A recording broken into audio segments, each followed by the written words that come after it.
출연자가 선수시기 때문에 제가 진행할까요? 아니 그런 얘기지 않습니까? 의자 좀 앞으로 살짝. 더 당겨도 됩니다. 짧기 때문에 갑자기 이게 의자가 낮아진 것 같다. 뭐 의자가 낮아지는 또 키가 컸을 때는 낮아져요. 정체가 이렇게 내려갔다니까.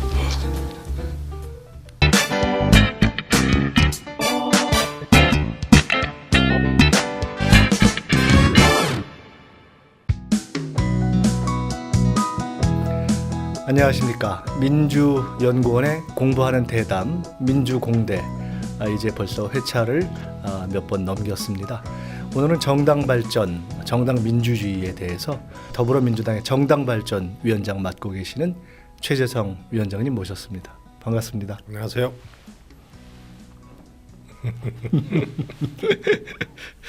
이 의미심장한 미소는 뭘까요? 그냥 저 보면 좋아요. 어떻게 하셨어요? 표정에 그냥 흐뭇합니다. 네. 이름 잘 지으시잖아요. 뭐 조직이나 뭐 선거 때 이런 거 전문가신데 민주공대 장명이 괜찮습니까? 네. 제가 지었습니다. 그 뭐 법조인이 나오시면 민주공대, 달리 누가 있겠습니까? 예술가가 나오면 민주예대. 지난번에 정춘수 의원이 나왔을 때는 민주여대. 우리 최님 나왔을 때는 뭐가 돼야 됩니까? 우리 혁신이니까 민주혁대. 좋습니다. 민주벨트. 예. 그래도 혁대가 좋죠.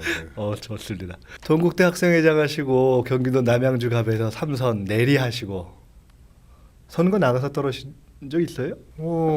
공직후보 선거는 없는 거죠. 굉장히 불운한 정치 생활을 하셨군요.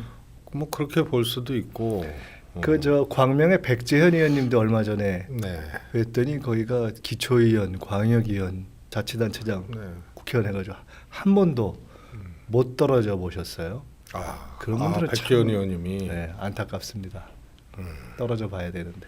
그 김민석 원장님 입장에서는 안타깝겠죠. 저는 한 반타작 정도, 한 10번 이상 서거 나서 반 정도, 10,000명 이상 되는 거. 그래서 뭐 18대 때는 어려웠으니까, 근데 뭐 19대 떨어진 분, 20대 떨어진 분들 계신데 제가 이제 만나면 조금 농으로 그래요. 우리한테 좋은 지역구는 어떻게 하면 그런 동네에서 떨어질 수 있냐고 비결 좀 알려달라고 그러면 이 정치인은 원래 떨어져 봐야 되고 또 떨어졌을 때 그 사람이 어떻게 하는가를 국민들이 본다, 주변에서. 그래서 그때 진정한 정치인으로 거듭난다, 우리가 이런 얘기를 하는데 그런 경험을 못 해보셔서 스스로 불출마 뭐 이런 걸 하신 게 아닌가 싶은데 20대 때는 불출마 하셨어요? 대선 때 저희가 종합상황본부에서 같이 일을 했죠. 근데 대선 이후에도 당연히 대통령과의 관계 때문에 중용이 예측됐고 실제로 부르셨다는 말씀도 돌았는데 또 고사하셨다는, 저희가 뭐 확인할 수는 없지만 그런 얘기도 있고. 어떻게 됩니까? 왜 불출마하셨고 또 대선 이후 지금까지는 정발위원장 이전에는 계속 백수로 지내셨어요. 정치를 안 하시겠다는 겁니까? 공직을 안 맡겠다는 겁니까? 선출직을 안 하겠다는 겁니까? 임명직을 안 하겠다는 겁니까? 도대체 뭡니까? 한 번 질문에 지금 몇 가지를 얘기하셔갖고 제 질문을 좀 정리할 시간이 필요해요. 왜 총선 불출마했고 또 대선 후에 왜 공직을 안 맡았고 그다음에 그러면 그게 뭐 하자는 거냐? 결론은 왜 자꾸 뭐 나 안 한다, 불출마한다 이런 시나, 그리고 지금은 그러면 앞으로는 어떻게 하실 건가요? 이게 나름의 어떤 보통은 한 4개 정도 질문으로 구성이 돼야 되는데 민주공대는 민주공대 대학이기 때문에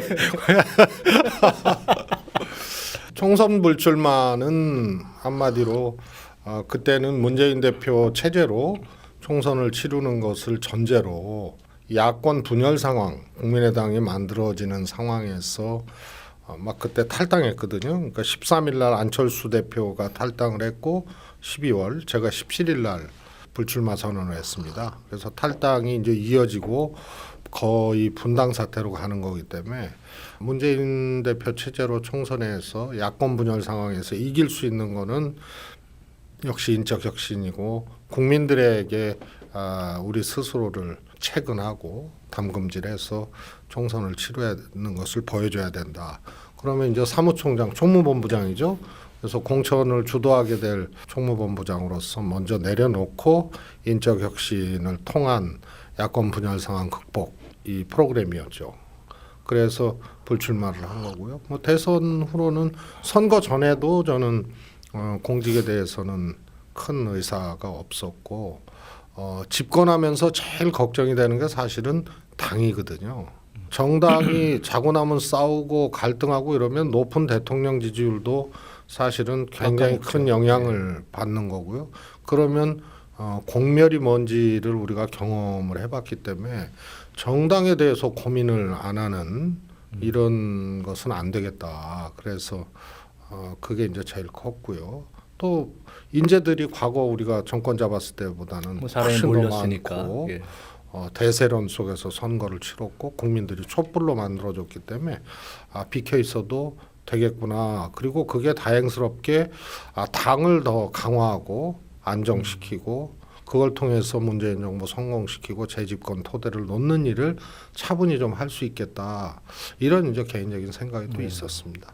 말씀 들어보면 당의 혁신을 위해서 본인이 사실상 사무총장 그러니까 혁신을 주도해야 될 입장에서 뒤로 물러서 주는 것이 당에 도움이 되기 때문에 당과 대표에게 그다음에 대선 이후에는 오히려 당에 대한 걱정을 하는 입장에 남고 또 인재가 많기 때문에 그 또한 전체 정권의 출범을 도우는 입장에서 그런 것이에요. 근데 그러면 그 기조가 계속 될 거냐가 궁금증이 있단 말이죠. 예. 앞으로도 하여간 전면에 나서는 자리는 안 할 거냐. 정당 발전위원회는 좀 예외라고 보고 네. 어떻습니까? 역시 이제 정당 정치 당을 강화해서 그걸 에너지로 함께 가는 이 길이 큰 줄기에서는 제가 개인적으로 바라고 소망하는 길입니다. 그리고 이제 정권이 출범했고 또 정말 잘 하고 계시고 국민들도 작정을 하신 것 같아요. 과거와 같은 어려움을 다시는 초래해서는 안 된다. 그래서 또 호응을 해주시고 그리고 또 중요한 거는 지금 저 부르겠어요. 그래서 역시 정당을 통한 길을 가야겠다 이런 생각입니다. 그러면 대선 끝나고 정발위원장 맡기 전까지 그야말로 아주 순수한 백수 시절에 그때 주로 뭐 하고 지냅니까? 그래 봤자죠. 왜냐하면 정발이가 8월 달에 됐으니까. 만 3개월. 네. 그러니까 5월 9일 날 이제 정권 교체됐고 뭐 5월 달은 뭐 그렇다 하더라도 이제 그 시간은 주로 뭘로 뭐 여행을 했습니까? 뭐 여행 운동을 합니까? 여행 못했고요. 운동은 연골이 파열돼 가지고 그때 못했고. 예, 네. 지금 뭐 한국 축구계가 지금 어수선하죠. 제가 축구를 못해서 제가 너무 이제 바삐 살고 해서 집에 많이 있었던 것 같아요. 집에 작사 뭐 이런 작사? 뭐 혹시 그런 거? 조금 이렇게 이제 조금 뭐 습작해놨죠. 그 좀 진도가 있었어요? 우선은 그래도 곡을 좀 잘 쓰고 이런 분을 만나서 이렇게 콜라보를 해야 되는데 지금 곧 될 것도 같고. 아니, 작사를 잘 하면은 짭짤하다면서요. 아니 그거 진짜 김칫국부터 마시는 거죠. 우선은 제 글을 써줄 거냐 이것도 이제 모르는 거고. 아니 그 짭짤하다고 저한테 상당히 자랑하신 분이 본인이십니다. 아니 그러니까 그거는 잘 하시는 분들이 짭짤한 거고. 아직 스스로 짭짤 단계까지 가는 그렇죠. 건 아니고 그건 기대하고 있는 입봉도 단계다. 못 할 수도 있죠. 그러나 뭐 충분한 가능성은 있다. 아드님 성함이 낙타입니다. 최낙타. 낙타 아버지. 예. 예명이죠. 예. 유명하잖아요. 뭐 아직은 뭐 이제 거기도 이제 올라가는 단계인데 대표적인 노래가 뭐예요? 첫 곡이 얼음땡에서 얼음땡. 유튜브로 올렸는데 커피 프랜차이즈의 광고곡으로 1,500만 원에 첫 곡이 그렇게 됐죠. 그다음에 뭐 저 사무총장 때 난리 났을 때 종편에서 소개했던 제 아들 노래를 1절을 다 틀어주더니 새정치민주연합 의원들이 새겨드려야 될 노래다 했던 그 제목이 우리 그만 싸우자. 뭐 이런 아니 그 중에 아드님 노래 중에 좀 본인이 평소에 흥얼거리고 그런 것도 있어요? 저는 첫 곡이 좋더라고요. 아, 그래요? 곡이 많아요. 생각한 것보다 많아요. 근데 어때요?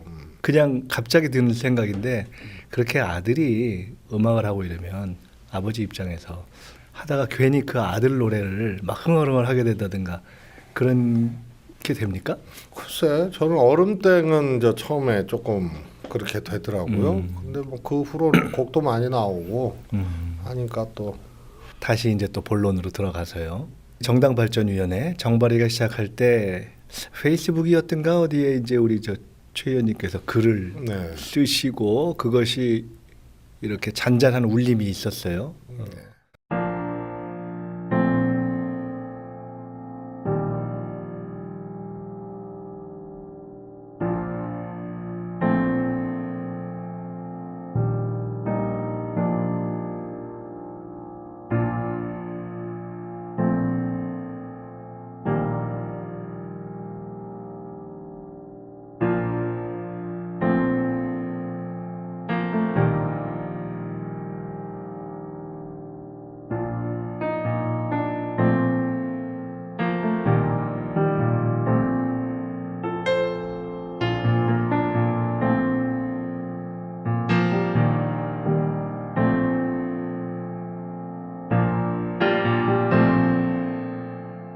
사람들 사이에서 핵심적인 말이 이긴 후에 하는 혁신이라는 거였죠.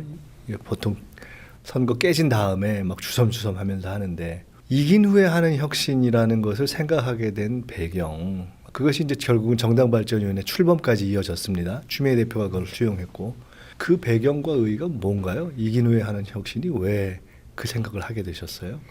정권이 교체됐다고 정당이 바뀐 거는 아니거든요.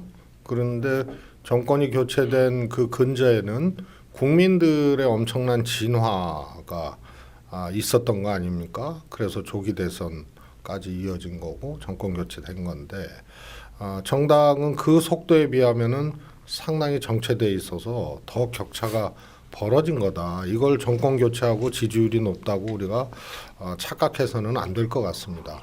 그래서 저 개인적으로는 문명적 변화 속에서 정당이 뒤처질 수밖에 없는 이유, 그래서 혁신에 대한 개인적 갈망이 한 국회의원 하면서 내내 제일 컸던 것 같아요. 그래서 개인적으로 보고서도 만들어보고 쭉 했죠.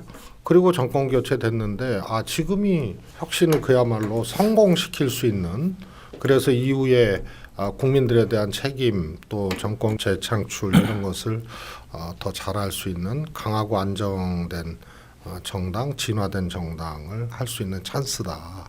그래서 개인적으로 오래된 열망과 또 지금 국민들이 만들어준 이 정권 교체, 이것이 딱 접합되는 시점이다 해서 페북에 글을 쓰게 됐던 거죠. 지금 말씀의 포인트를 이렇게 짚어보면 일시적인 게 아니라 정치하는 내내 계속 생각해왔다는 것하고 예. 또 하나는 이거 뭔가 문명과 연관되어 있는 그런 고민을 해야 한다는 두 가지 말씀인데, 지금 이번에 정발이를 보면 직접 민주주의 확대, 대의민주주의 강화, 어떻게 보면 쉬운 것 같은데 어떻게 보면 생각을 많이 해야 되는, 그것이 정당발전위원회에서 하는 여러 가지 크고 작은 프로그램의 핵심적인 뭐 기조랄까 철학이랄까 사상이랄까 이런 거예요. 그런 것이 지금 말씀하신 어떤 문명적 변화와 연관이 있다고 하시는 건지, 도대체 이게 누구 생각인지 어떻게 보면 좀 어렵기도 한데 그걸 조금 더 직접 민주주의 확대, 대의민주주의 강화, 그거를 뭐 이게 촛불과 관련이 있는 건지 그걸 조금 더 말씀해 주시겠어요? 직접 민주주의에 대한 것은 저도 2007년도 경인 것 같아요. 그때부터 고민을 했고 사실 개인적으로 모색을 했습니다. 2007년이면 벌써 한 10여 년 이상 쌓여온 생각이네요. 그때가 이제 노무현 대통령께서 정치 참여를 넘어서는 시민 권력의 생성이라는 말씀을 하셨어요. 시민 권력의 생성. 예. 그게 노 대통령께서 처음 말씀하신 거예요. 그렇습니다. 그리고 2008년도에 김대중 대통령께서 광우병 촛불 시위를 보고 인터넷과 휴대전화가 만들어낸 직접 민주주의의 결정체다. 그래서 직접 민주주의라는 말씀을 2008년도에 김대중 대통령께서 처음 쓰셨죠. 그래서 노무현 대통령을 이것을 특히 이제 잘 다루셨잖아요. 네. 잘 유형을 한 이 디지털 문명을. 그래서 뭐 민주주의 2.0도 하시고 그래서 기능까지 이해를 다 하시고 하셨던 분이 노무현 대통령이니까 거의 앞서갔죠. 권력의 생성이라는 표현으로 주권자 민주주의의 진화된 형태를 제시를 했던 거고요. 그리고 김대중 대통령께서는 그야말로 불세출의 정치 지도자신데 더 정치적 용어로 이제 그것을 정리를 하셔서 제가 계속 그 주장을 했습니다. 직접 민주주의 시대를 정당에서 열어야 된다 하고 12년, 13년에 당혁신 과정에 이제 그 보고서도 좀 내고 그랬었죠. 그 2007년, 2008년이라는 시대적 상황의 변화 속에서 노무현, 김대중 노무현이라는 두 지도자가 한편으로는 권력, 시민 권력의 생성, 또 한편으로는 직접 민주주의 결정체, 새로운 시대에서라는 중요한 포인트를 말씀하셨고 우리 당도 그 방향으로 왔는데 비교적 당내 또는 정치권에서는 그 딱 지점에 아주 주목하면서 계속 그거를 좀 의도적으로 제도화하고 하는데 관심을 가져온 사람은 다들 관심이 있었겠지만 최 의원님이 대표적인 거라고 볼 수 있나요? 한마디로 저 말고는 없었죠. 딱 봐서 지금 떠오르진 않아요. 예, 네. 그래서 2010년도에 정세균 대표 시절이죠. 그때 지방선거 치를 때 인터넷 투표 시스템을 얘기를 했었고요. 그다음에 조금 더 변별력 있는 주권자 참여를 통해서 공천을 하는 경선을 하는 방식을 배심원제. 배심원제로 그리고 인터넷 투표는 결국은 최고위까지 다 됐는데 불확실성, 리스크 이런 것 때문에 부결이 됐어요. 그런 시도들이 계속 있었고요. 특히 정당의 의사결정 과정에서의 과두제 이런 것이 제가 보고서를 통해서 해소해야 된다고 계속 얘기를 했던 거고요. 비교적 끊임없이 시도를 해왔습니다. 일부는 반영이 되고 상당히 깊이 있게 더 토론해 볼 대목인 것 같고요. 큰 틀에서 봐서는 이제 그 활동은 끝났지 않습니까? 네. 정발이 활동이 어떻게 처리는 다 구상하셨던 대로 되는 건가요? 어떻게 언제쯤 어떻게 되나요? 일단 저희 정발위 활동은 끝났고 내용은 완결을 했습니다. 말씀드린 대로 대의민주주의 강화가 선출되지 않은 중앙위원회 또 전당대회 대위원이거든요. 그래서 이걸 선출로 직접 민주주의는 전 구성원들이 강령, 주요 당원, 합당 해산 그리고 이번에 공천을 전부 특별 규정으로 공천 특별 규정으로 만들어서 이것을 개정할 때는 전대위원과 전당원 5대5씩 이렇게 만들어 놨기 때문에 이것이 이제 그 현재 문명적 변화 속에서 정당이 못 따라갔던 주권자를 사실 배제시키는 당원을 배제시키는 형태의 의사결정 구조를 두 축으로 직접 참여와 대표자 선출로 위임하는 이 두 가지를 균형 있게 했습니다. 그게 다 통과돼요? 어떻습니까? 어떻게 보세요? 최고위원회에서 긴 논쟁을 했던 것이 그 부분입니다. 그럼 이거 어떻게 할 거냐? 당원 자체를 만들어서 대의원을 10명당 1명씩 전당대회, 100명당 1명씩 권리당원 100명당 1명씩 중앙위원, 시도당 그러니까 그런 상임위원. 개별 사안들이 있잖아요. 이것을 다 토론을 해왔죠. 어쨌든 현재의 제도, 뭐 당무위원회나 중앙위를 거쳐야 이제 그렇습니다. 당원 단계에 반영해야 되지 않습니까? 그래서 구상대로 다 될 거로 보시나요? 우리 당이 이 정도는 됩니다. 그리고 촛불 민주주의로 새로운 민주주의를 만들어야 되는데 만들어 가야 되는데 정당이 가장 잘할 수 있는 게 대의제를 선출제로 또 직접 민주주의를 가장 잘 도입하고 운영할 수 있는 그 실체가 정당입니다. 그래서 어떻게 보면 정당이 처음으로 여러 어젠다 중에 앞서 나갈 수 있는 분야가 이쪽이 아닌가 해서 그 정도는 공감을 큰 틀에서 할 수 최고위원들도 하셨고요. 이해관계 유불리로만 현역 의원들이나 위원장들이 보지 않는 분들이 꽤 많습니다. 그것도 역시 촛불과 정권교체 과정에서의 정치인들의 하나의 그 발견, 깨달음 뭐 이런 것들이 밑바탕에 있기 때문에 최고위도 처음에는 어려웠습니다만 주요 사안에 대해서는 다 설득이 끝난 그런 상황입니다. 그럼 이후에 당무위나 중앙위는 이제 최고위에서 결의되면 그 힘으로 또 토론하고 이렇게 하면 큰 문제는 없을 저는 걸로 의결에 보시네요. 대해서는 무난하다고 보고요. 이번에 또 특징 중에 하나가 이 정도 사안이면 굉장히 구조적으로 시줄 날줄을 잘 엮어가지고 만든 혁신안이거든요. 아까 그 두 기둥 외에도.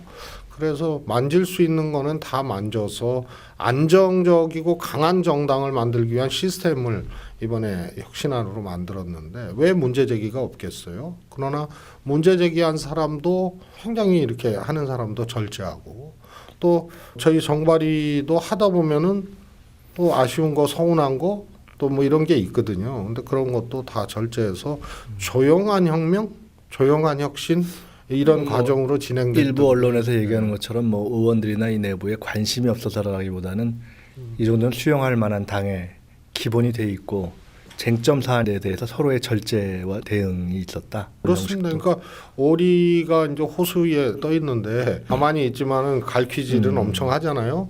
그래서 의원들도 따로 많이 만났고요. 최고위원들도 그렇고 뭐 우리당 소속 단체장, 원외위원장들 뭐 실제로는 충분히 물밑에서 많이 논의를 하셨군요. 토론을 했습니다. 예. 쟁점 가운데 그럼 두세 가지만 간단하게 잠깐씩 좀 짚어볼게요.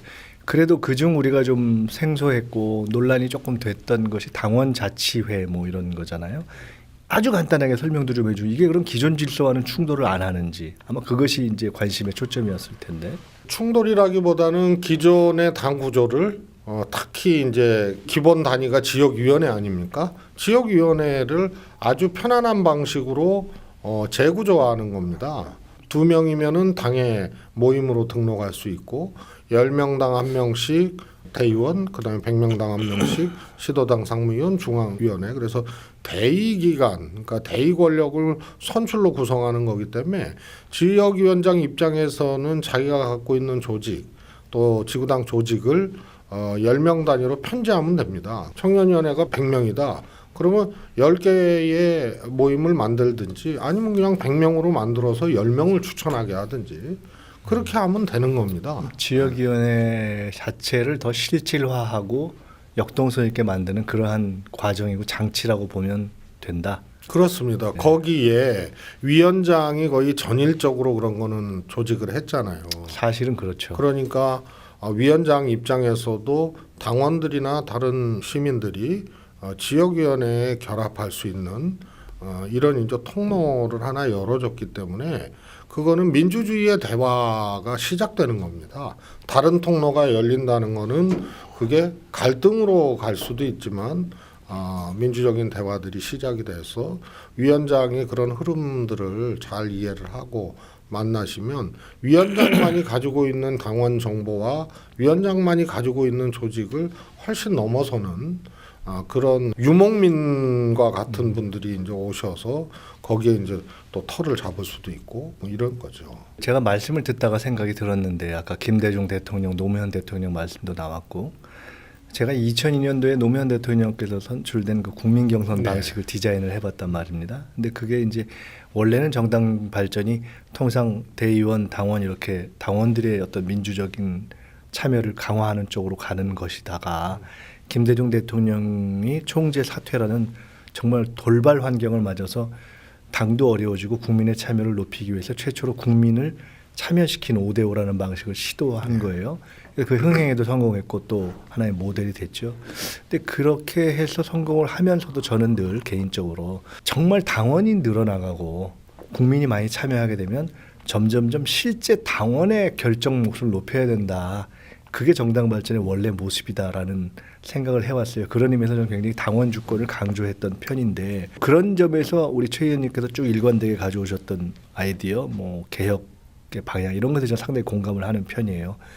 그런데 지금 조금 전에 했던 말씀도 그렇고 당원 자치회 외에도 지금 중요한 프로그램 중에 뭐 직접 민주제의 사건 뭐 이렇게 해서 당원이 투표, 당원의 의견을 제시해서 당원 발언, 당원에게 모든 걸 토론하게 하는 당원 토론, 또 당원이 마음에 안 들면 소환하게 하는 당원 소환권 이런 사건도 제안하셨어요. 요걸 다 종합하면 결국은 권리당원의 권리가 더 강화되는 쪽으로 가야 된다. 이것이 확고한 어떤 기조에 있는 겁니까? 그렇습니다. 권리당원 중심의 네, 당으로 네. 가야 한다. 그래서 당원 제도도 일반 당원과 권리당원에서 사실상 일반 당원과 국민의 문턱을 없애버렸고요. 그리고 권리당원과 평생당원, 100년 당원으로 당원의 기본적인 시스템도 좀 바꿨습니다. 100년 당원은 권리당원임을 전제로 해야 되고 5년 이상 당비를 내신 분들은 평생당원에 이제 권한을 주고 뭐 이런 거죠. 그래서 과거에 우리가 열린우리당 때도 중앙위원하고 대의원을 선출한 적이 있었습니다. 네. 근데 그때는 당원 수가 얼마 안 되니까 저도 남양주 지역구의 어떤 특정 동에 3명의 대의원을 뽑는데 9명이 뽑은 적이 있어요. 풀이 얼마 안 되는 거지. 당원이 얼마 안 되니까. 근데 지금 160만 명 아닙니까? 사실은 그간에 이 정당 내에만 보면 정당 내의 대의민주주의, 그냥 대의원을 딱 하나 예를 들 수 있는 게 이게 사실상 정상적으로 작동했다기보다는 위원장 대의제 비슷하게 해서 그렇습니다. 예. 형식은 대의민주주의인데 근데 위원장이 나빠서 그랬다기보다는 대의원들에 의한 당원의 선출 방식이 작동 안 하니까 그랬던 측면이 사실은 있잖아요. 네. 틀만 그랬던 거죠. 대의민주주의조차도 실제로 하는데 어떻게 보면 당원 자체가 기능을 할 수 있게 네. 되는 거네요. 그러니까 김대중 대통령 시절에는 권위주의 체계 독재 체제에서 당을 하셨고 했기 때문에 정당 민주주의에 대해서 불가피하게 김대중 대통령의 철학이나 그렇죠. 소신처럼 할 수 없었던 사회적 환경에서 영입을 한다든가 제야하고 다 내주고 통합을 한다든가 아까 말씀하신 국민 참여 경선을 처음으로 도입한다든가 이런 것을 늘 시도를 하셨는데 그게 총재의 결단, 총재의 그렇죠. 생각이 전제돼야 되고 시스템은 당연히 안 되는 거죠. 노무현 대통령께서는 야당에서도 비주류였기 때문에 하나의 그 제도화에 접근할 수 있는 그런 길도 없었고 기회도 없었습니다. 그러니까 파격적으로 상향식 공천 이렇게 해서 대통령이 여당에 간섭하는 것 자체를 스스로 이제 내려놓으시면서 상향식 공천과 정치 개혁을 얘기를 하신 거죠. 근데 두 분 다 공이 안정적인 시스템으로 이것을 구축하는 것은 불가능했던 시대 분들이거든요. 상황 그렇습니다. 예, 정치 상황이 아까 국민 참여 경선도 그때 처음으로 해서 국민들 호응을 받았는데 그때와 지금 결정적 차이는 이만한 정도의 당원의 참여, 그 중에서도 당비를 내는 당원의 참여라는 건 상상하거나 현실화되기가 불가능한 거의 상황이었어요. 근데 이렇게 당원이 는 거는 과거에도 김대중 대통령이 여의도에서 유세하면 100만 명 모이고 또 그때는 오히려 유세장에 사람은 더 많이 모였거든요. 그다음에 뭐 시국 보고대회 같은 거 하면 많이 모이고 그런데 그렇게 그때도 동원력이나 이런 게 뛰어났는데 왜 지금처럼 자발적 당원들이 광범위하게 확보가 안 됐냐. 그거는 지도자의 철학이나 주장에 공감하고 반응하는 어떻게 보면은 수평적 관계라기보다는 동과 반동이라는 이런 관계로 쭉 올 수밖에 선생님을 없었죠. 존경하는 어떤 네. 사람들의 네. 또는 어떤 팬들의 어떤 동원 체계라는 그러니까 1인 측면이 좀 리더십이 있었죠. 1인 리더십이 굉장히 중요했던 때고. 그런 의미에서 보면 지금 당원, 사실 당원이 국민 중에 가장 정치 의식이 이렇게 훈련된 사람들 아닙니까? 그 의미에서 보면 당원이 변했고 국민이 변한 거죠. 그게 문명의 이동이라고 그러니까 그게 봐요. 큰 틀에서의 변화가 김대중, 노무현의 지향은 있었지만 정당 민주주의로 구현하지 못한 것을 드디어 이제 최재성 대에 와서 야, 이거. 근데 문재인 대통령께서 대표 시절부터 너무 잘 알고 계세요. 문 대통령도 그래서 대표 시절에 그래서 굉장히 다른 게 좀 뭐냐면 시스템 공천을 얘기하고 시스템 정당을 얘기했단 말이에요. 그게 뭐냐면 일반 국민과 주권자와 우리가 수평적 관계라는 이 문명의 이치 이것을 뭐 정확히 통찰을 하고 계셨기 때문에 절대로 가리치려 하지 않고 무리하게 리딩하려고 하지 않고 사실 국민 속에서 배운 거죠.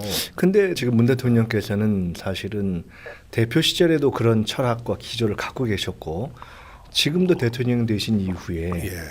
국정 과제를 정리하는 방식, 최근에 다양한 네. 어떤 새로운 어떤 국정 운영의 방식, 또 직접 민주주의에 대한 강조 이런 것을 보면 또 정당에 대해서도 그렇고 그 대목에 대한 생각이 상당히 확고하신 걸로 보여요. 근데 정당 생활을 하시는 것도 아니에요.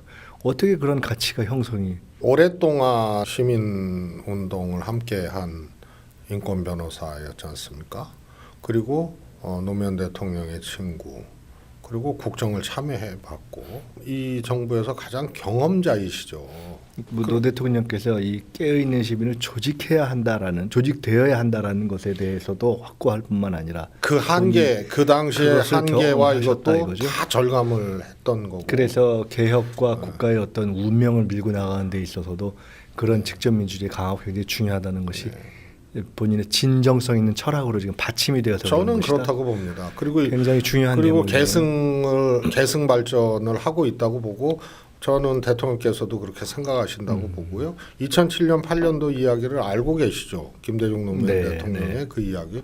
그리고 그때가 스마트폰이 막 보급이 급격하게 이제 늘어나기 시작하는 때입니다.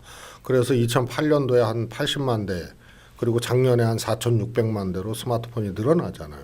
지식과 정보의 격차를 없애버렸고 관심 있는 분야는 전문가를 오히려 능가할 수 있는 그런 거고 아무런 장벽이 없단 말입니다. 그야말로 수평적 시대가 된 거죠. 여기서 두 분의 리더십으로 반응했던 대중을 문재인 대통령의 경우에는 사실은 국민과 지지자들이 만들어낸 대통령이란 말이에요. 그래서 그걸 너무 과정을 잘 아시기 김대중 때문에 노무현이 국민을 끌고 갔다면 문재인 대통령은 국민이 만들어낸 과정이고 거죠. 그런데 여기서 1인 리더십 또 뭐 권위 이런 것을 강조할 수가 없는 거고 이것을 철학으로 내재할 수밖에 없었고 중요한 거는 어떻게 보면 근데 단지 수동적으로가 아니라 그 흐름을 이해하고 그렇습니다. 적극적으로 만들어가는 면도 그걸 있는 문재인 거죠. 대통령이 2012년 정치 입문하신 이후로 대통령 선거 좌절하고 또 올해 이제 정권 교체까지 주요 워딩들을 보면 압니다. 굉장히 중요한 예. 앞으로도 이 정부와 우리 당의 철학적 기조를 정치 이론적 기조를 만들어가는 데서 사실은 더 많이 깊이 생각을 해봐야 되고 좀 심화되고 정리가 돼야 될 대목으로 보여지고요. 그 백미가 있습니다. 예. 백미가 문명사적으로 계승하고 정당사적으로 계승했다는 증거가 2012년 이후로 네트워크 정당 얘기하시고 시스템 정당 얘기하시고 국민과 함께하는 정치 얘기하시고 그다음에 이제 온라인 입당 문제 뭐 이런 플랫폼 정당 이런 게 다 정당 지도자가 되신 문 대표님이 가치와 철학이 딱 문명적으로 정리가 돼 있는 증거죠. 그리고 이 정부 100대 국정과제 발표하는 날 있지 않습니까? 그때 뭐 탁 행정관이 기획도 잘하고 너무 세련되게 잘했다 그러는데 저는 100대 국정과제보다 그 위에 있는 국민의 시대를 선언한 거 있지 않습니까? 그거에 주목하는데 그때 두 줄짜리의 대통령의 생각이 두 줄짜리로 정리가 됐는데 뭐냐면 국민 개개인이 권력의 생성과 운영의 전 과정에 직접 결정하고 참여하는 시대. 국민 개개인은 모든 권력은 국민으로부터 나온다는 당연한 헌법 조항을 이 문명의 이치에 맞게 이 수평적 시대 또 개인으로부터 출발되는 이 네트워크라는 이거에 맞게 개개인으로 권력의 원천을 더 들어가서 문명에 맞게 규정을 한 거거든요. 그래서 그건 문명사적이다. 개개인이라는 건. 그다음에 권력의 생성과 과정에 이거는 노무현 대통령 얘기 아닙니까? 네. 그다음에 직접 결정하고 참여하는 김대중 대통령 얘기거든요. 그래서 두 분의 정당사적으로는 저는 두 분을 계승했다고 보고 문명사적으로 이 문명의 특질을 정확하게 간파를 하고 국민의 시대를 선언을 한 거죠. 그러니까 개성이 상당히 뭐 사라졌다기보다는 개성을 주목하지 않는 어떤 몰개성적 집합체로서의 국민이나 대중이 아니라 개개인의 개성과 자주성이 살아있는 곳으로서의 국민 그렇습니다. 의 힘, 민주주의 역량에 주목하기도 하고 그것이 권력을 생성하는 단계로 바뀌었다라는 것을 표현한 것이다. 집단지성 민주주의라고 볼 수도 있는 거 아닌가 하는 생각이 드는데요. 조금 묘하게 다른 질문을 하나 드려볼게요. 저도 굉장히 당원 주권론자인데 그리고 심지어 제가 아시다시피 더불어민주당과 민주당이 이렇게 합쳐질 때 저는 유일한 조건은 민주당이라는 이름과 당원 주권론만 동의된다면 저는 된다 이런 생각을 가지고 있었어요. 근데 그럼 당원 주권론의 입장에서 보면 사실은 전 당원 투표가 굉장히 중요한 겁니다. 근데 우리 최 의원님도 이번에 당원 투표, 당원 발안, 당원 소환, 당원 토론 말씀하셨잖아요. 그 중에서도 핵심 사안은 예를 들어 뭐 합당이라든가 이런 건 전당원 투표로 하자 이러셨어요. 이번에 안철수 대표 또 국민의당이 통합 논의를 바른정당과 하면서 본인의 의도는 굉장히 정략적인 거지만 전당원 투표를 들고 나왔어요. 그리고 그에 대해서 정동영 의원이라든가 이제 전통적으로 정동영 의원은 사실은 전당원 투표를 강조하던 분 아닙니까? 네. 근데 이건 불법이다. 전당대회를 거치지 않으면 안 된다. 현재의 정당법상에는 전당대회로 통합해야지 뭔 소리냐 이렇게 얘기한단 말입니다. 전당원 투표와 전당대회 이거 도대체 어떻게 관계를 우리가 이해해야 될지. 우선 모든 정당의 규정이 그 합당은 전당대회에서 하게 돼 있는데요. 전당대회가 열리지 않을 때 전당대회 기능을 중앙위원회에 위임을 하지 않습니까? 그러니까 보통 중앙위원회에서 이제 합당 추인을 하게 되는 거죠. 당 대표들이 합의하면. 그런데 안철수 대표의 주장은 본인의 거취를 전당원 투표로 결정하겠다 그러면 그거는 괜찮아요. 그러나 문재인 대표 시절에 거취 문제를 하도 흔드니까 거취 문제를 국민과 당원의 의사를 묻되 어느 하나라도 미달하면 안 하겠다 이렇게 말씀을 하셨으니까 진짜 칼날 위에 올라간 거거든요. 왜냐하면 그 당시에 당원이 훨씬 더 박지원 대표 쪽이 훨씬 더 많았고 대표된 이후로 호남 민심이 더 악화됐으니까요. 그렇게 올라가는 겁니다. 근데 두 가지 차이점이 있죠. 칼날 위에 올라갔다는 거하고 안철수 대표는 전당원 투표하면 유리한 거죠. 자기가 편한 쪽에 일종의 그다음에 또 하나는 더 근본적으로 문재인 대표는 대표 사퇴를 놓고 재신임이었고 이번에는 통합을 전제로 안 되면 사퇴하겠다는 거였거든요. 그렇기 때문에 전혀 질이 다른 두 개를 합쳐놓은 겁니다. 그러면은 통합은 어디서 하냐? 전당대회에서 하니까 박지원 대표 등등은 전대에서 하자는 거고 그래서 어떻게 보면 당원당규 위반입니다. 안철수 대표의 주장은. 그래서 정치적으로 유리하게 갖고 가기 위해서 두 개를 합쳐놓은 거고 개인 거취와 통합 문제를. 그러나 개인 거취는 전당대회에서 정할 필요는 없죠. 본인이 사퇴하면 되는 거니까. 근데 통합은 당원 당규가 있단 말입니다. 거기에 위배된다는 주장. 이렇게 여쭤보면 어떨까요? 안철수 대표는 현재 결과가 자기에게 유리할 거라고 예상되는 방법으로서 그렇습니다. 현재 정당법과 아마도 국민의당 당원 당규에도 위배되는 전당원 투표에 의한 통합 방안을 제기한 것인데 네. 그건 그러니까 문제가 있다고 보고 그런데 지금 정당발전위원회에서 제기하는 어떤 방향이나 이런 거에 비춰본다면 더 장기적으로는 네. 그런 통합이나 합당 문제도 전당원 투표로 결정하는 것이 더 우리의 현재까지 우리가 그리고 이해하는 전당대회가 아니라 전당원 투표로 결정하는 방향이 더 맞는 거 아니냐 이렇게도 볼 수 있는 건가요? 어떻게 그러니까 되는 건가요? 대의민주주의는 자신의 권한을 위임한 사람들이 그 임기 내에 대신해서 의사결정을 해내는 건데요. 위임할 것과 위임하지 않을 것으로 구분하면 되죠. 위임할 것은 그야말로 주권자들이 위임을 하는 거니까요. 근데 직접 해야 될 거는 중요한 거는 직접 해야 됩니다. 그러니까 헌법도 개별법 하는 거는 다르게 개별법은 국회에서 통과되면 되잖아요. 환경 관련법, 국토 관련법, 뭐 교육 관련법. 근데 헌법은 국회에서 통과돼도 국민 투표를 하지 않습니까? 중요하기 때문에 그렇습니다. 그래서 정당의 운명에 해당하는 거, 전 구성원들이 직접적인 이해 내지는 그런 영향을 받을 수 있는 거 이런 것은 직접 결정해야 되는데 정당의 헌법격이라고 할 수 있는 건 강령과 주요 당원이죠. 모든 당원은 요거는 직접 결정하자 개정할 때. 그러니까 지도부가 임의적으로 못하는 거죠. 그거는 장기적으로는 그런 아주 중ing대 사안에 대해서는 전당원 투표 수준으로 가는 것이 그걸 특정해 놓은 거고요. 네 가지로. 맞다. 예. 그래서 강령과 주요 당원. 그다음에 합당해서는 전 구성원이 이해관계가 있는 거 아닙니까? 그리고 그 정당성은 필요하면 구성원들이 동의해 줄 거 아닙니까? 네. 근데 정치공학으로만 했단 말이에요. 안철수 김한길 대표가 식당에서 만나서 합당 선언하고 본인들이 장악한 영향력이 큰 중앙위원회에서 추인한 거죠. 그러면 권리당원, 당원 등은 뭐냐 이거죠. 그래서 이런 사안들만 특정해서 전 구성원들이 결정케 하는데 그게 강령, 주요당원, 합당, 해산 공천 특별당규입니다. 네. 이번에 모든 것을 한 가지 제도로 다 올리거든요. 공천을 다 세 칙으로 하게 돼 있어요. 그래서 당원급의 특별당규로 올려서 이걸 개정할 때는 요거는 대의원과 당원들. 당의 가장 중요한 문제는 직접 민주주의로 가는 것이 좋다. 요 세 가지고요. 세 가지는 언제나 이렇게 하는 겁니다. 특정을 해놨고요. 하나는 뭐냐면 발언권과 투표권이 요건이 충족된 거.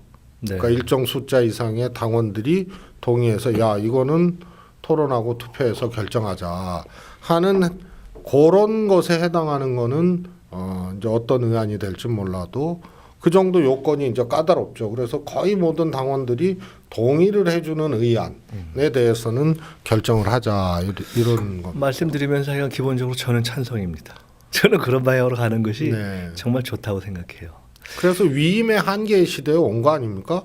그렇다고 대의 체계를 아예 대체하는 것으로서 직접 민주주의는 사실 다른 선진국 정당이 직접 민주주의 시도를 많이 했는데 주로 이제 정책 분야에 하다가 잘 안 된 거거든요. 그런 거죠. 네. 그래서 모든 걸 하겠다는 생각 자체가 잘못된 거고요. 그다음에 생활형 이슈나 이런 거 가벼운 거 하겠다는 것도 잘못된 겁니다. 제일 중요한 것을 특정해서 해야 되고 중요한 그러지 정치적 결정을 하게 하고 그렇습니다. 정책은 사실은 그렇게 다루기는 조금 미묘한 면도 그러나 있죠. 큰 사안이 있을 수 있거든요. 그렇죠. 그런 것은 또 정책 역시 그렇게 할 수 예를 있죠. 들어서 지난번에 안철수 대표가 새정치민주연합 시절에 지방공천 하지 말자 했는데 법으로 통과돼야 정당이 공익 공천을 안 하는데 법은 안 됐는데 고집을 부려서 우리 당은 공천하지 말자 그러니까 선거에서 그건 지자는 얘기죠. 그때 그냥 ARS로 그냥 예스냐 노냐 찬성이냐 반대냐로 돌려서 우리가 공천을 하기로 결정한 적이 있거든요. 네. 그것도 토론을 했어야 되는데 수기를 안 하고 그냥 했다는 한계가 있지만 그런 사안들이 그냥 대표가 야 돌려보자 찬반을 이게 아니고 일정 요건을 갖춰서 발안권이 성사되고 이 발안의 내용이 최고위나 이 정도 사안이 아니고 전체가 결정해야 될 사안이면 이제 투표권까지 요구를 하게 돼서 결정을 하는 거죠. 사전에 규정된 중요한 정치적 결정과 예. 그다음에 요건을 충족하는 예. 중요한 정책적 사안을 주요 의제 수기라는 예. 형식을 맞춰서 가면 앞으로 우리가 정당 민주주의의 어떤 상에 맞는 것이 아니냐 지금 말씀 듣다 보니 그렇습니다. 그런 생각이 들고요. 최고위원제가 지금은 시도당 위원장들이 하는 걸로 이제 이게 김상곤 혁신일 때 했다가 다시 아마 쉽게 얘기하면 정세균 대표 시절까지의 대표와 최고위원을 따로 뽑지만 다 전국에서 뽑는 예를 들어 뭐 과거에 안희정 최고위원 소영길 다 그런 식으로 뽑힌 거잖아요. 그런 식의 최고위원제로 가자. 전국에서 뽑는 단일성 집단지조 체제. 그게 더 좋습니까? 지금은 사실은 대표성, 계층, 연령 등의 부분 대표성을 보장하는 선출 방식과 전국 단위에서 선출하는 그런 것을 융합한 형태입니다. 그러니까 과거 제도와 새롭게 대표성을 보강하는 게 융합된 거죠. 그래서 대표는 따로 뽑고 전국 단위 최고위원은 3명을 뽑되 정파 내지는 그런 이합 집산의 변수를 차단하기 위해서 그냥 1인 1표. 그리고 여성 청년 그다음에 노인은 지금 방식대로 전국위원회는 대표성을 그러면 갖고 오히려 선발하게 하고. 전국에서 뽑는 방식에서 예. 김상곤 저 혁신이 때는 계층이나 부분적 지역으로 왔는데 그걸 다 반영할 수 있는 융합 방식으로 가자. 융합을 한 그렇게 이해하면 거고요. 되네요. 다만 이제 시도당 위원장들이 시도당 위원장으로 뽑혔는데 자신들끼리 호선해서 4명의 최고위원들이 결합이 되니까 선출되지 않은 최고위원 아니에요. 예를 들어서 뭐 그렇죠. 그냥 논리적으로도 통장으로 문제가 있네요. 뽑았는데 가서 시장하고 있고 이러면 문제가 안 있네요. 되는 것처럼요. 그래서 그 고유의 기능을 해야 되는데 오히려 그 호선을 해서 그래서 그것도 교정을 해야 되는데 다만 자치분권 문제가 중요하니까 전현직 단체장, 직전 단체장, 현재 단체장 그다음에 우리 당 소속의 현직 지방 의원들을 풀로 한 2,000명 정도 될 거예요. 2,000명 가까이 이런 분들이 이제 자치분권 최고위원을 한번 뽑게 그렇게 하고요. 오히려 구성을 김상곤 혁신의 취지인 자치분권과 지역의 어떤 이것을 살리자라는 것을 폐기한 것이라기보다는 네. 종래의 어떤 전국적 선출의 의미, 지역적 선출의 의미, 계층적 선출의 의미를 다 살리되 선출된 권력들로 최고위를 채우자는 그렇습니다. 것으로 오히려 더 예. 논리적 일관성을 맞추자 이렇게 이해하면 그렇습니다. 되겠네요. 예. 현재는 애매하다. 네. 선출되지 않은 권력이라는 측면이 그렇습니다. 있다. 총선의 현역 경선을 의무화한다는 게 이게 의미는 알겠는데 실효가 있을까요? 그렇습니다. 실효성이 있습니다. 우리는 현역의 그 기득권 혹은 경쟁력을 아주 인위적으로 너무 깰 필요는 없다고 봐요. 그러나 현역이 유리한 것에 대해서 지나치게 유리한 것은 좀 펴서 기회의 공정성을 좀 줄 필요는 있다고 생각을 하거든요. 그래서 현역이 경쟁 우위에 있으니까 경선하는 게 무슨 문제가 있습니까? 일단 기본 다 경선해라. 그렇습니다. 이걸 준다, 그리고 이거죠. 전략적으로도 가둬놓고 하는 게 이 경선에서 지면 무소속 출마를 못 하잖아요. 그러니까 지금 이제 일부에서는 야 그래도 결국 현역이 세지 않겠냐 이렇게 얘기하는데 그건 뭐 이미 현실이니까 그래도 경선을 꼭 해라라고 하는 것 자체가 더 진일보다. 그렇습니다. 예. 그 대신 해당 지역구 권리당원의 3% 이상의 추천을 받은 자만이 우리 당의 후보로 등록을 할 수가 있습니다. 그러면 예를 들어 그걸 못 받아서 예. 단 한 명도 없어서 지지율 50, 60 정도의 현역과 뭐 0점 몇 정도의 막 도전자들만 있는 거면 굳이 경선까지는 안 가는 거네요. 아니 그래도 그걸 경선은- 못 받으면 아예 등록이 안 되는 거죠. 우리 그러니까 당 후보 신청이 안 그렇게 되는 등록할 수 있는 조건을 맞추는 사람 좋죠. 도전자가 없으면 그러면 그 경우는 그냥 어쩔 수 그렇습니다. 없이 그거는 인정을 해줘야 되고요. 그건 인정한다. 그러니까 우리 당이 대의 체계나 의사결정 체계의 길목마다 사실은 현역 중심으로 다 포진돼 있지 않습니까? 시도당 위원장도 당연히 현역이 많고 일종의 그 중앙위원회도 경선에 현역. 대한 당원 컷오프라고 보면 되네요. 여러 그래서 주지만 그 길목을 당원들로 권리당원들로 네. 대체했다. 이렇게 상당히 잘 생각하시면 만드셨는데요. 제가 뭐 또 머리가 좀 커서 그 경선 용량이 좀 불복자들과 탈당자들에 대한 제재가 강화되는데 네. 쉽게 말해서 이제 탈당 전력이 있거나 경선 불복하고 나가서 뭐 혹시 당선된 전력이 있어도 당에 다시 들어와서 뭐 할 때 불이익을 준다 이건데 그 또한 취지는 이해하겠는데 한편으로는 전과가 있다 하더라도 다시 당에 들어와서 한 10년 정도 그냥 성실하게 뉘우치고 봉사했어요, 활동했어요. 그럴 경우에는 어떻게 됩니까? 그래도 하여간 옛날에 10년 전에 아니, 경선 직전 불복한 선거입니다. 건 직전 4년 선거에 전 관해서 선거. 예, 그러면 대선 그거는 같은 뭐 경우 5년 전 선거. 과도한 징벌이라고 볼 수는 없는 거네요. 이게 이제 여러 가지 중에 구조적인 혁신은 탁 안 하다 올 수 있는데 이기고 난 다음에 할 수 있는 유일한 혁신입니다. 이게 만약에 지금 지방선거 앞두고 우리가 대선에서 패배한 정당이다. 새누리당에서 이런 거 할 수 있겠습니까? 자유한국당에서 이겼기 때문에 이때 근본과 질서를 잘 문화를 잘 만들어 놓으면 좋다. 아주 대표적인 징표가 이 혁신 아닙니다. 그래서 4년 전에 경선 불복자는 5년 동안 아예 입후보가 안 됩니다. 그 다음에 탈당자는 20% 감점을 받게. 그러니까 한번 저 경선 불복을 하거나 그런 것으로 탈당했던 분들은 적어도 한 번은 불이익을 받아라 그 그렇습니다. 얘기네요. 예. 그렇다고 두 번 세 번 계속해서 무슨 뭐 연저대처럼 내내 고생해라 이건 아니니까 그렇습니다. 이해할 수 예, 있다. 예. 그러면 이것으로 일단 정당발전위원회에 관한 사안은 잘 만드셨습니다 하는 말씀으로 마무리하고